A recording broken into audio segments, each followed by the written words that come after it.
Good morning students, मैं P S Kushwaha, lecturer mechanical department Hewett polytechnic Lucknow. एक बार फिर से रोटेशनल मोशन के लेक्चर नंबर 3 में आपका स्वागत करता हूं। हम लोगों ने लेक्चर नंबर 1 और 2 पढ़ा। लेक्चर नंबर 2 में लास्ट लेक्चर को मोमेंट ऑफ इनर्शिया पढ़ा, बहुत सारी बॉडीज का, सिलेंडर का, स्फीयर का, डिस्क का, रिंग का। फिर हम लोगों ने दोनों थ्योरम पढ़ी, parallel axis theorem, perpendicular axis theorem, और उनका एप्लीकेशन भी सीखा। Law of conservation of momentum was the main important point, और दोनों थ्योरम का हमने एप्लीकेशन भी करना सीखा।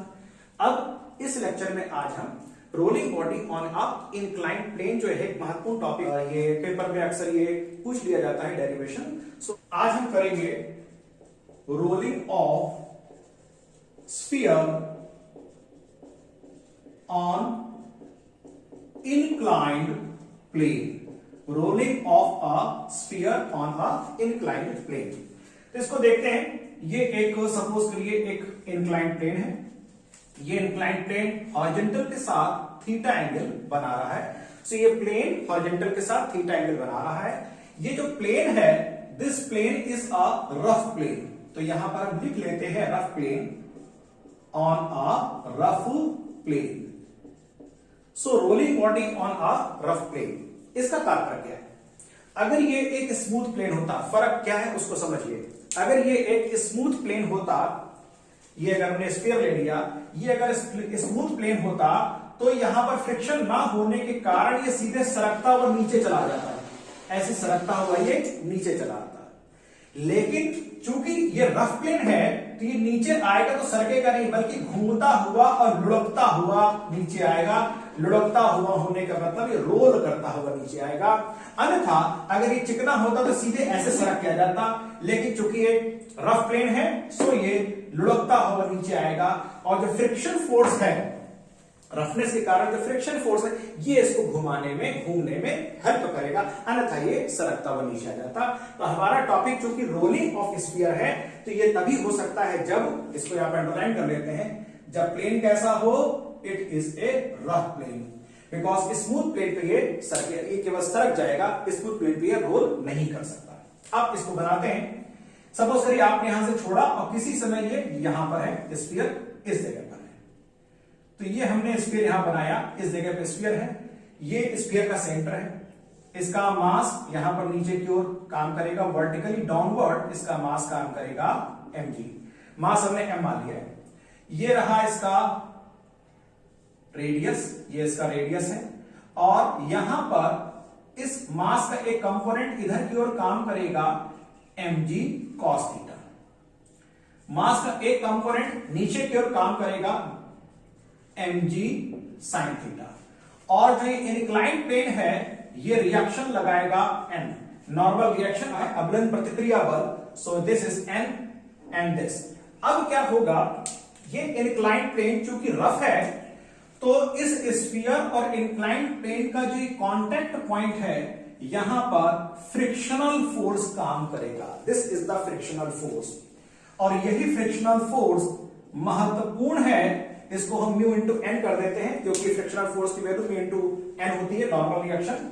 यही फ्रिक्शनल फोर्स बच्चों इसको रोल कराएगा। इन केस अगर ये स्मूथ प्लेन होता तो ये फ्रिक्शन फोर्स नहीं होता और ये सीधे सरकता हुआ नीचे चला जाता, लुढ़कता नहीं। तो लुढ़कने के लिए प्रतिबंध ये है कि यहां पर फ्रिक्शन का होना आवश्यक है।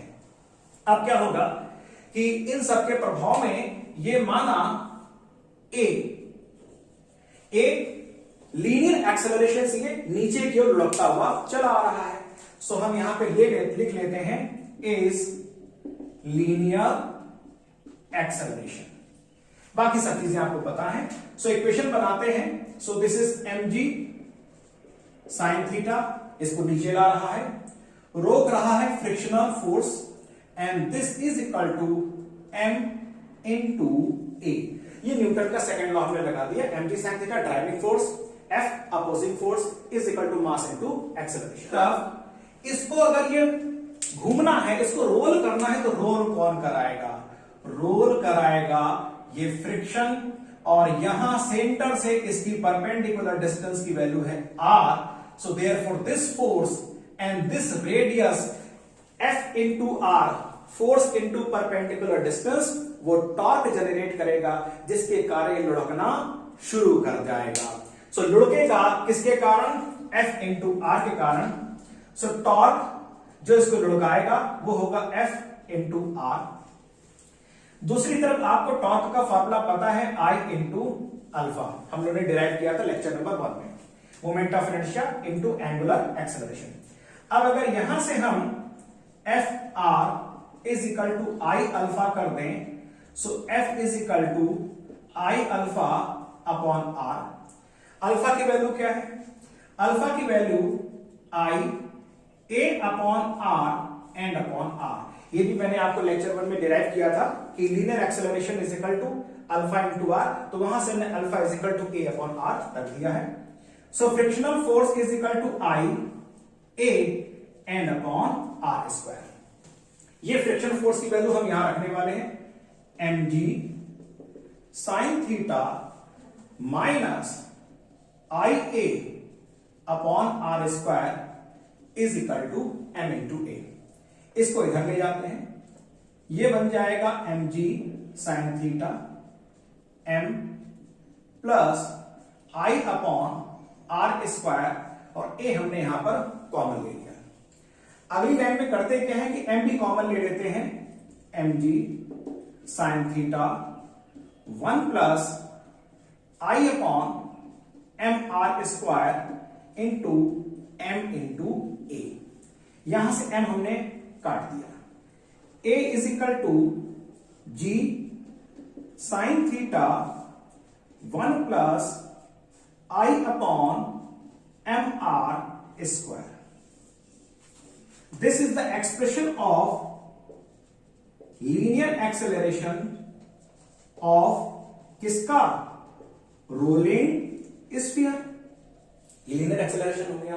अब सपोज करिए स्फीयर की जगह पर ये एक सिलेंडर होता, ऐसा सिलेंडर होता, तो सिलेंडर को रख देते तो सिलेंडर लुढ़कता पर नीचे आता, तो केवल आपने यहां पे आई की वैल्यू बदल दी और अलग अलग बॉडीज का आपको एक्सेलरेशन पता लग जाएगा। तो this is the important linear acceleration, और इसी की वजह से इतने एक्सेलरेशन से लुढ़कता हुआ नीचे की ओर आएगा। So A is equal to G sine theta 1 plus I upon M R square. एक बात और नोट कर लीजिए कि जो एक्सेलरेशन की वैल्यू है वो थीटा पे भी डिपेंड कर रही है। एक्सेलरेशन की वैल्यू बॉडी के मूवमेंट ऑफ इनर्शिया पे भी डिपेंड कर रही है। So all these parameters are being taken into account and the acceleration does depend upon theta and as well as the movement of inertia. अब अगर हम सबसे पहले एक्सेलरेशन ऑफ स्फीयर ही निकाल लें, so this will be g sine theta upon 1 plus, और sphere का आई की वैल्यू होता है, सॉलिड स्फीयर अगर हम ले लें 5 एम आर स्क्वायर। अब इसको अगर सॉल्व कर लेंगे तो ये हो जाएगा 5 upon 7 g sine theta is equal to, अगर इसको डेसिमल में ले लें, 0.71 times of g sine theta. तो एक स्फीयर जो किसी रफ इंक्लाइन प्लेन पर ऊपर से छोड़ा जाता है वो लुढ़कता हुआ नीचे आएगा, और लुढ़कते समय उसका लीनियर एक्सेलरेशन रेखीय त्वरण का मान 5 अपॉन 7 जी साइन थीटा या 0.71 जी साइन थीटा के बराबर होगा। G upon sine theta this is, और आई की जगह रखेंगे 2 upon 5 M are square and this is M are square. ये कट जाएगा। नाउ ये कटने के बाद 5 अपॉन 7 जी साइन थीटा या 0.71 G sine theta is the acceleration of the sphere rolling down. Linear acceleration की वैल्यू आपके सामने आ चुकी है। अगर ये स्फीयर हॉलो है तो ये शेल कहलाएगा। In this case it is g sine theta 1 plus 2/3 m are square upon M R square. ये कट जाएगा, this is 3 upon 5 times of g sine theta, it is 0.6 times of g sine theta. Similarly अगर ये एक ring है और आपको पता है कि रिंग हो या हॉलो सिलेंडर हो, रिंग और हॉलो सिलेंडर के लिए मोमेंट ऑफ इनर्शिया का एक्सप्रेशन सेम आता है। So it is g sin theta 1 plus I की वैल्यू रिंग या हॉलो के लिए, हॉलो सिलेंडर की mr स्क्वायर होती है, दिस इज mr स्क्वायर, ये कट जाएगा, ये 2 आ जाएगा, 1/2 times g sin theta, it is 0.5 times of g sin theta. Similarly for the disc, और आपको पता है डिस्क को हम एक सॉलिड सिलेंडर मानते हैं, इसके लिए g sin theta 1 plus disc का मोमेंट ऑफ इनर्शिया होता है mr square upon 2 whole upon mr square, ये कट चुका है, ये कटने के बाद 2 and this is 2/3 times of g sin theta and this is 0.66 times of g sin theta. हमारे पास सारे एक्सप्रेशन आ चुके हैं। जितने बॉडी इस पर रोल करा सकते हैं, स्फीयर रोल कराया 0.71, खोखला स्फीयर इनिशियल कराया 0.6 g sin थीटा, रिंग या हॉलो सिलेंडर कराया 0.5 g sin थीटा, डिस्क कराया या सॉलिड सिलेंडर कराया, it is 0.6 g sin theta. सबसे ज्यादा एक्सेलरेशन किसका है? This is what maximum. कम किसका है? This is what minimum. तो अगर हम वहां से छोड़ दें, इन चारों को एक साथ छोड़ दें, इसी रफ प्लेन पे चारों को एक साथ अगर छोड़ दिया जाए तो ग्राउंड पर सबसे पहले स्फीयर पहुंचेगा और आखिरी में सबसे लेट पहुंचेगा रिंग पहुंचेगा। रिंग या हॉलो सिलेंडर सबसे देर में पहुंचेंगे, बाद में पहुंचेंगे, जबकि स्फीयर सबसे पहले यहां पर पहुंच जाएगा क्योंकि इसका एक्सेलरेशन मैक्सिमम है। और अब हम पढ़ेंगे comparison between linear motion and rotational motion. एक तरफ हम लिखते हैं लीनियर मोशन और एक तरफ लिखते हैं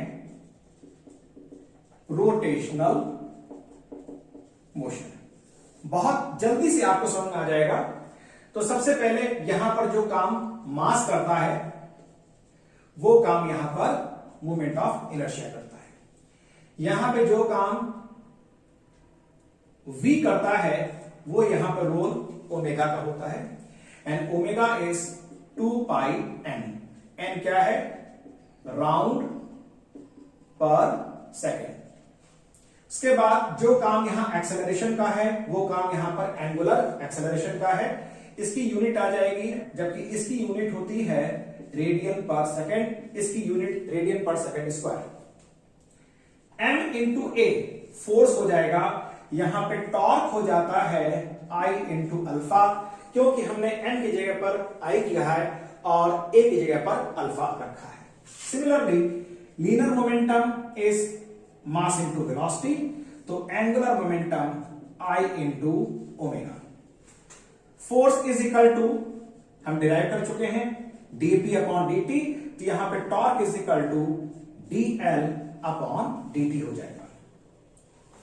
काइनेटिक एनर्जी का expression half m v square, तो रोटेशनल काइनेटिक एनर्जी का एक्सप्रेशन हाफ मास की जगह पर I और v की जगह पर ओमेगा स्क्वायर हो जाएगा। 3 इक्वेशन आपने पढ़े थे, v is equal to u plus at, यहां पर हो जाएगा omega is equal to omega naught plus alpha t। Initial angular velocity, final angular velocity, तो u की जगह पर ओमेगा नॉट, v की जगह पर ओमेगा, लीनियर एक्सेलरेशन की जगह एंगुलर एक्सेलरेशन और time. Similarly s is equal to ut plus half at square, तो रोटेशन केस में angular displacement this omega naught t plus half alpha times of t square. और यहां पे था तीसरा equation, v square is equal to u square plus 2as, तो यहां हो जाएगा omega square, omega naught square plus 2 into alpha into theta. So this is the comparison chart between linear motion and the rotational motion. ये आप बहुत समय से करते चले आ रहे हैं, ये आपके लिए नया है, लेकिन यदि आपने इस बात को पकड़ लिया कि बस m की जगह पर I रखना है, a की जगह है अल्फा रखना है, v की जगह ओमेगा रखना है, f की जगह पर टॉर्क रखना है, तो ये सवाल ये कॉन्सेप्ट आपको अप्लाई करने में कोई दिक्कत नहीं आने वाली। और अब हम कुछ न्यूमेरिकल्स करेंगे जिन पर आप इनका सॉल्यूशन करना। So we take this question number 1। कह रहा है डिस्क है, डिस्क एक रोटेट कर रही है, डिस्क का मास, और डिस्क अपने ज्योमेट्रिकल एक्सिस पे रोटेट कर रही है, मास 2 kg, रेडियस 10 सेंटीमीटर, और ये डिस्क 1 मिनट में राउंड पर मिनट 1500 राउंड लगा रही है 1 मिनट में। इसका टॉर्क निकालिए कि यदि इसको हम 5 सेकंड में रोकना चाहते हैं तो 5 सेकंड में रोकने के लिए कितना टॉर्क हमें अप्लाई करना पड़ेगा। जैसे सबसे पहले ये सवाल आएगा तो आपने चेंज करना है इसको मीटर में, 0.1 मीटर। इसको चेंज करेंगे आप राउंड पर सेकंड में। ध्यान रखिएगा राउंड पर मिनट आपको दिया है, परंतु आपको प्रत्येक स्थान पर राउंड पर सेकंड इस्तेमाल करना है। ये हो जाएगा n/60, दिस इज 1500/60, ये कट चुका है, और ये 3 2 3 5 and this is 25 round per second. This is 25 round per second या रिवोल्यूशंस पर सेकंड। यहां से अब हमको ओमेगा निकालना पड़ेगा। So omega is equal to omega naught plus alpha t. कह रहा है फाइनली हमको इसको रोकना है तो फाइनल एंगुलर वेलोसिटी 0 हो जाएगी, ये 0 हो गया। Initial angular velocity 2 pi n plus alpha into t. 2 pi n की वैल्यू कितनी निकली है 25 plus alpha into 5। So alpha is equal to -50 pi upon 5, it is -10 pi radian per second square. Now तो torque is equal to I into alpha. I आपने रखा disc है mr square upon 2 into alpha, m रखेंगे 2, radius रखेंगे 0.1 square upon 2 into alpha, and alpha is -10 पाई। ये answer आपका Newton metres में आ जाएगा कि ये डिस्क जो कि 1500 आरपीएम में रोटेट कर रही है उसको केवल 5 सेकंड में अगर रोकना है, और डिस्क का मास और रेडियस हमको दिया गया है, तो उसको रोकने के लिए इतना हमको टॉर्क यहां पर अप्लाई करना पड़ेगा। And this answer would be 0.314, negative sign को डिस्कार्ड कर दे रहे हैं, 0.314 newton metre torque shall be required to stop this disc. Now question number 2, इसमें कह रहा है कि एक ये इंक्लाइंड प्लेन है, इस इंक्लाइंड प्लेन पर हमने एक स्फीयर यहां से छोड़ा है। ये एक रफ इंक्लाइंड प्लेन है, तो जाहिर सी बात है कि रोल करता हुआ नीचे की ओर ये आएगा, रोल करता हुआ नीचे की ओर आएगा, और इसका सेंटर ऑफ मास की इसकी कुछ वेलोसिटी होगी। जिस वक्त ये ग्राउंड पर पहुंचेगा, यहां पर किसी समय जब ग्राउंड पे पहुंचेगा, तो पूछ रहा है उस वक्त इसके सेंटर की वेलोसिटी कितनी होगी। क्वेश्चन ये पूछा है कि जब ये यहां पहुंचेगा तो ग्राउंड पर पहुंचते पहुंचते इसके वेलोसिटी कितनी होगी इस स्फीयर की। गिवन ये है कि ये इंक्लाइंड प्लेन की ग्राउंड से जो हाइट है वो h है। तो एक काम करते हैं, इसको मानते हैं a, इसको मानते हैं b, इसको मानते हैं c। तो हमसे पूछा क्या गया है, हमसे पूछा गया है v at point b। So हम अप्लाई करेंगे law of conservation of energy. Potential energy at A, kinetic energy at A, potential energy at B, kinetic energy at B, ये हम अप्लाई करेंगे। सो ये एप्लीकेशन हम यहां पे करने वाले हैं। सो ये हो जाएगा m, मास इसका मान लेते हैं m है, m g h, वहां पे रेस्ट से रिलीज किया था पॉइंट ए से, काइनेटिक एनर्जी 0, यहां पे आते आते potential energy 0, and this is half I omega square plus half m v square. अब आप कहेंगे सर ये कहां से आ गया, ये तो आप नई चीज ले आए, half I omega square plus half m v square. तो बच्चों आप लेक्चर 1 में जाइएगा, लेक्चर 1 में मैंने आपको बताया था rolling body has rotational kinetic energy as well as linear या ट्रांसलेशनल काइनेटिक एनर्जी। तो rotational kinetic energy and linear kinetic energy दोनों का सम होता है। यहां पर गलती होने की आपसे संभावना रहेगी, इसको नोट कर लीजिएगा। Now this is mgh half I. Omega को हम यहां पर v अपॉन r कह सकते हैं। लेक्चर 1 में इसको भी लेक्चर 1 में किया था, ये वाली चीज भी लेक्चर 1 में डिस्कस हुई थी। Half m v square. यहां से एक काम और करते हैं, mgh v बाहर निकाल लेते हैं, 2 बाहर निकाल लेते हैं, and this is I upon r square n plus m। अगली लाइन में अगर हम यहां से m और निकाल लें तो ये हो जाएगा mv square upon 2 I upon mr square plus 1।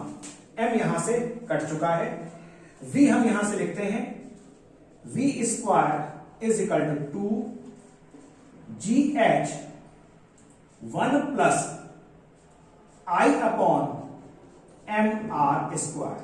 ये देखिए जनरल फॉर्मूला हमारे पास आ गया है कि जब कोई बॉडी रोल कराई जाती है किसी रफ इंक्लाइन प्लेन पर और ग्राउंड पर जब पहुंचती है, रोल करते करते नीचे पहुंच रही है, तो यहां पर इसके सेंटर की वेलोसिटी ये वैल्यू हो जाएगी। और अगर आपको प्रॉपरली फिर वेलोसिटी निकालनी है तो इसको अंडर रूट में कर दीजिए, ये आपके पास वेलोसिटी आ जाएगी। So this is the velocity at point B.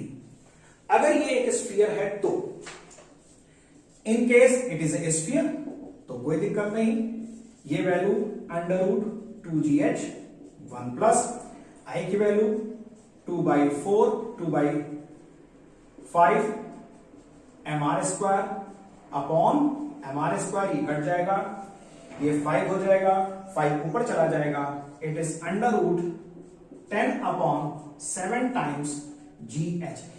This is the velocity of the sphere at point B. अगर आपसे कहे कि सिलेंडर का निकालिए, सॉलिड सिलेंडर का निकालिए, एक हमने शेल लुढ़का दिया है, तो अकॉर्डिंगली बस आपने करना क्या है कि मोमेंट ऑफ इनर्शिया की वैल्यू उन बॉडी की रखनी है जिसके लिए सवाल आपको ये दिया गया है। कह रहे हैं कि डिस्क है, डिस्क का मोमेंट ऑफ इनर्शिया इसकी ज्योमेट्रिकल एक्सिस के अबाउट मोमेंट ऑफ इनर्शिया की वैल्यू I नॉट है। हमसे कहा गया है कि इसके टेंजेंशियल और सर्कमफेरेंस से गुजरने वाली एक्सिस के अबाउट मोमेंट ऑफ इनर्शिया आपको निकालना है, जबकि moment of inertia of a disc about this geometrical axis जो इसके सेंटर से गुजर रही है परपेंडिकुलर है प्लेन के, वो वैल्यू I नॉट है। मास m मान लेते हैं, ये डिस्टेंस रेडियस r है, तो अगर I नॉट का एक्सप्रेशन निकालें तो ये हो जाएगा mr स्क्वायर अपॉन 2। जाहिर सी बात है, क्योंकि ज्योमेट्रिकल एक्सिस पे डिस्क की वैल्यू mr स्क्वायर अपॉन 2 होती है, लिख देते हैं यहां पर। यहां से आप जरा mr स्क्वायर निकाल लीजिए, this is 2 times of I not. हमसे कहा गया है कि ये डिस्क है और डिस्क के केस में अगर सपोज करिए हम मान लेते हैं डिस्क है, तो ये वाली एक्सिस पे निकालना है कि ऐसे अगर घूम रही है प्लेन के, तो ये वाली आपको वैल्यू पता है I नॉट, ये हमसे निकालना है। तो अब करेंगे ये वाली वैल्यू के लिए I is equal to IC, ये सेंटर था, plus m into h square. ये वाली वैल्यू कितनी है इस सेंटर के about I naught, m h कितना है r स्क्वायर, और ये वैल्यू तो हो गई I naught, m r square आपने निकाला है 2I not, this is 2 times of I not, your answer would B 3 times of I not. इसी तरह एक और सवाल है, बड़ा अच्छा सवाल है, वो भी डिस्क के केस में है। कह रहे हैं डिस्क है, डिस्क के सेंटर से जो एक्सिस गुजर रही है उसके अबाउट मोमेंट ऑफ इनर्शिया की वैल्यू I नॉट है। कह रहा है इसके प्लेन में, अगर हम इसके प्लेन को देखें और इसको डिस्क को अगर बच्चों ऊपर से देखें, तो कह रहा है ये वाला आपको मोमेंट ऑफ इनर्शिया की वैल्यू निकालनी है जो इसके प्लेन के पैरेलल है और इसके टेंजेंशियल है।